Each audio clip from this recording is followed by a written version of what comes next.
Xudo mehribon, yana xatoimizga yarasha jazo bermaydi Alloh, ya'ni mehribon zot. Mana bomdod o'qimaganlar nonushta qildilarmi? To'g'rimi? Bomdod o'qimagan odam mantiq olsa nonushta qilmas kerak, rizq berilmas kerak. Shepda aytganini qilmagan odamga oylik berilmaydi. Bizim Mavloyimiz, xo'jayinimiz kim? Allohmi? Nechta Allohning aytganini qilmayapmiz? Nechta Allohning qilma degan ishni qilib yuribmiz? Qani kislorodimizni qisib qo'ydimi Alloh? Ba'zi birovlar kislorodni qisib qo'yaman deb.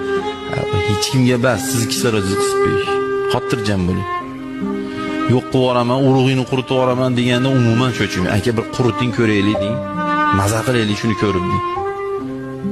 Bandasiga bas, agar Alloh xohlamasa, yina uchun ziyon yetkazolmaydi. Allohga suyanishni bilish kerak. Bu gapiraveradi, quritib yuboraman, yo'q qilib yuboraman. Agar bizni xohishimiz, aytgan gapimiz bo'laverganda bilasizmi, hozir Firavun tirik